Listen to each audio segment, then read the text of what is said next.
આપણા દેશમાં આપણો રાજ આ નારો હતો ભગવાન બિરસા મુંડાનો,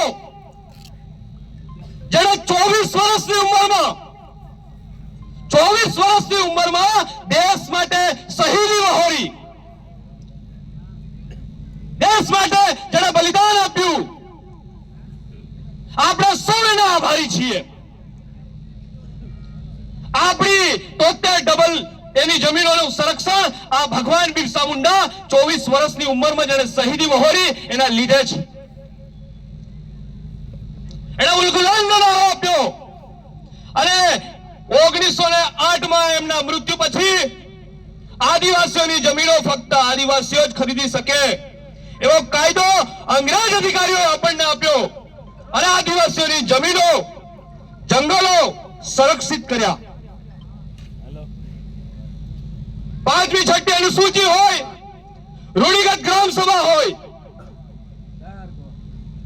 73 ની જમીનોના સંરક્ષણ હોય, આ આદિવાસીઓને હક અધિકારો આ બંધારણ ઘડવા વાળાએ નથી આપ્યા. ટાટા મામા ભીલ, બિરસા મુંડા, જયપાલસિંહ મુંડા, ફૂલો અને જાનુ, ઝલકારીભાઈ, આવા હજારો ક્રાંતિકારીઓ આદિવાસીઓને અહીંયા આ દેશ પર, આ દેશને આઝાદી અપાવવા માટે ખૂનની નદીઓ વહાવી નાખી. ગાંધી, સરદાર અને ભગતસિંહને આપણે ઓળખીએ છીએ. આપણે પાઠ્યપુસ્તકોમાં ભણીએ છીએ કે જલિયાવાલા બાગના હત્યાકાંડમાં 300 લોકો મૃત્યુ પામ્યા અને માનગઢની ટેકરી પર એક 1507 ભીલ આદિવાસીઓએ શહીદી વહોરી. એની ક્યાંય ગણના નથી થતી. 1857 નો પહેલો વિપ્લવ થયો એમ કે, પણ સંતાલ વિગ્રહમાં હજારો આદિવાસીઓએ પોતાની બલિદાન આપી દીધા, ખૂનની નદીઓ વહાવી દીધી. અંગ્રેજો સામે લડવાનું હોય કે મુઘલો સામે લડવાનું હોય, મહારાણા પ્રતાપને જ્યારે અકબર સામે લડવાનું હતું ત્યારે મહારાણા પ્રતાપ રાણા પૂંજા ભીલની શરણે આવે છે અને એ મુઘલો સામે એને લડીને ન્યાય અપાવે છે. અંગ્રેજો સામે લડવાની વાત હોય કે મુઘલો સામે લડવાની વાત હોય કે દેશ બન્યા પછી, દેશ આઝાદ થયા પછી દેશને જમીનોની જરૂર પડી, જંગલોની જરૂર પડી, સિંચાઈ માટે ડેમની જરૂર પડી, તો આ આદિવાસીઓએ જમીનો આપી, જંગલો આપ્યા, પોતાનો ખૂન પસીનો આ ગુજરાતને બનાવવા, દેશને બનાવવા માટે આપેલો છે.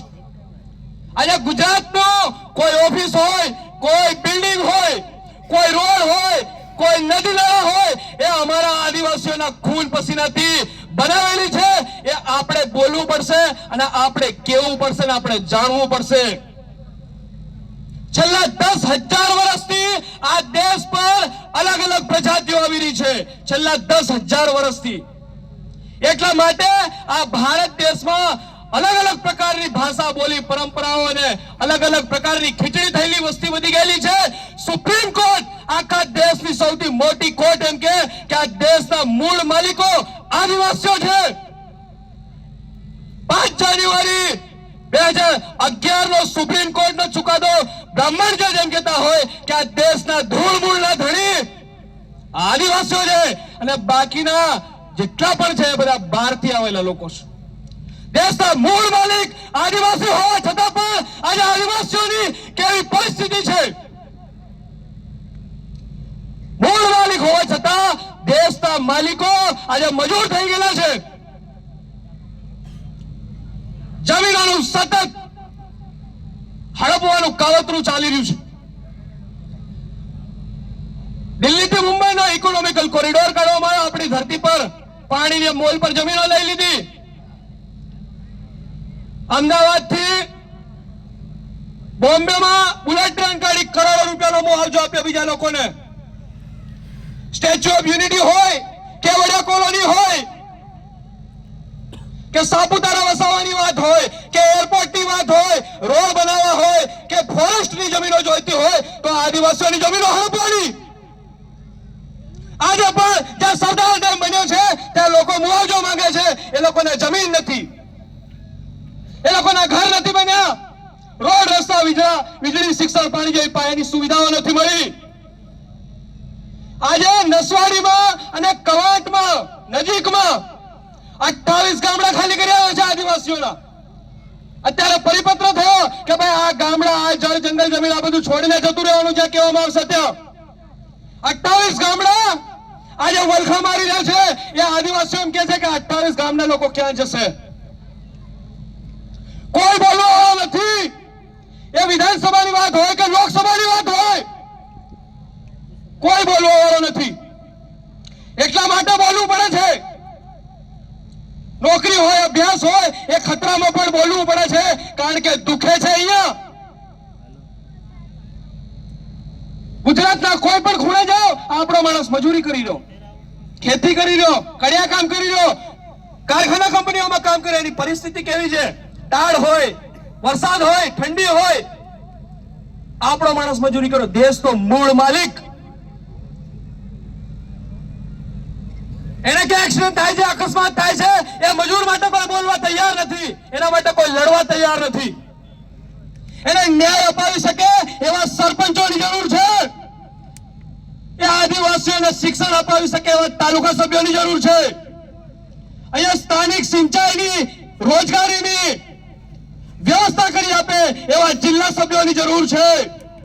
આદિવાસીઓની બોગસ નોકરીઓ જતી હોય, ખોટા પ્રમાણપત્ર પર સરપંચ બની જાય, પેટ્રોલ પંપ ખોલી લે, આંગણવાડીના કાર્યકર્તાઓ બની જાય, ધારાસભ્ય બની જાય, અને સતત નોકરીઓ આદિવાસીઓની છીનવાતી હોય તો એના માટે લડી શકે એવા ધારાસભ્યોની જરૂર છે.